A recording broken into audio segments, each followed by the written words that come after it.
This age-old question is almost as old as man himself. Since the very beginning, people have divided themselves into creationists and evolutionists, those who do and do not believe in the existence of a supernatural that is referred to as God. Imagine the massive implications of a definite answer to this question. Let us consider the two scenarios, one proving that God does not exist and the other proving that God exists. Scenario 1. It is proved that God does not exist. Religion, as we know, it would totally disappear. Churches, mosques, synagogues, and monasteries would be demolished or replaced by community and other centers. Historical and contemporary religious personalities would be written off as tricksters. There would be a quick demise of all religious leaders, and TV evangelism would be no more. Countries where there is a state religion embedded in the Constitution would face a crisis. Without any sense of moral restraint, crime would rocket sky high, and the family structure would suffer a severe jolt.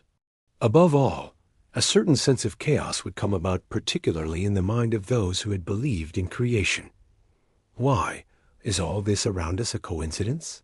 How could it create itself? Evolutionists would beat themselves silly by patting each other on the back, and we would all have an exponentially increased regard, even a sense of worship for our forefathers, the monkeys. Hedonism would become the god of the world. Case 2. It is proved that God does exist. Secularism, as we know, it would disappear completely. There would be deep sense of awe, even shock in the minds of everyone. Even those who had believed in God would shiver that blind faith or belief had turned into the certainty of knowledge. The mere realization that there was a supernatural being watching over us, expecting actions from us, and judging us would take us out of this trance we call materialism. Crime would be drastically reduced almost to non-existent levels, and a global effort would be undertaken to make a fresh start and to have a renewed relationship with God. All other issues would drift away into the background. Politicians, judges, and other high-ranking officials would realize that there was added responsibility on their shoulders, a responsibility that, if shirked, would hold them accountable. As shocking as it seems, we might even have honest government.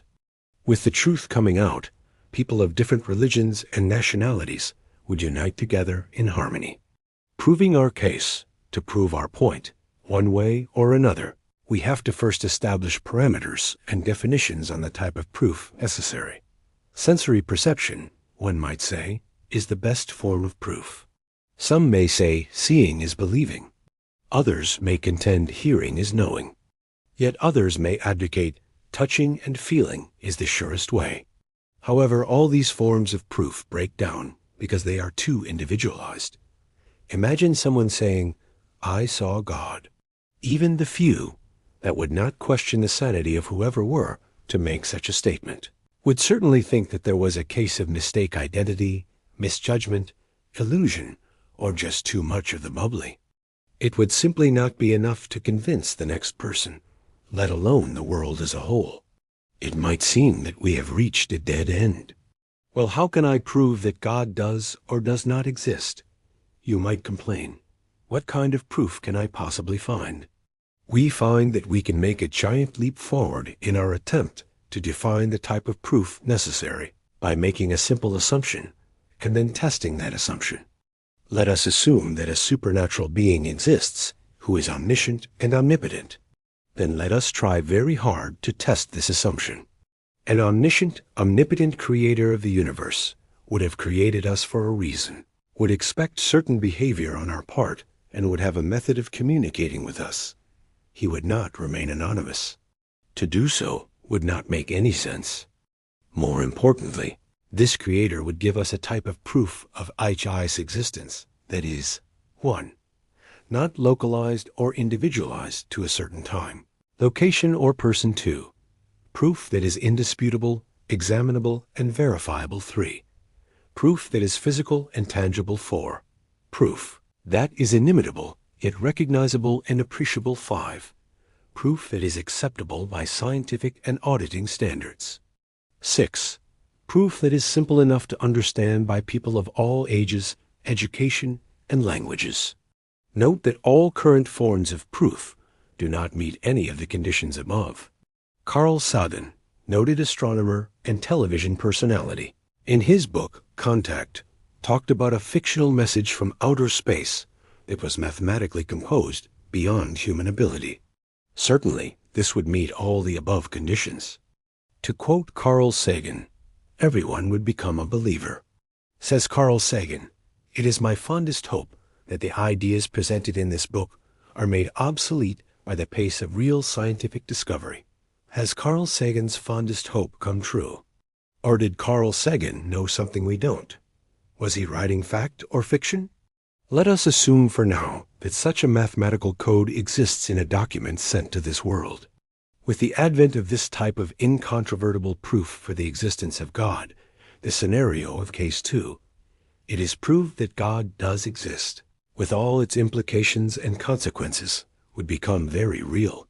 The message containing such a superhuman code would then become the focus of analysis for all humans.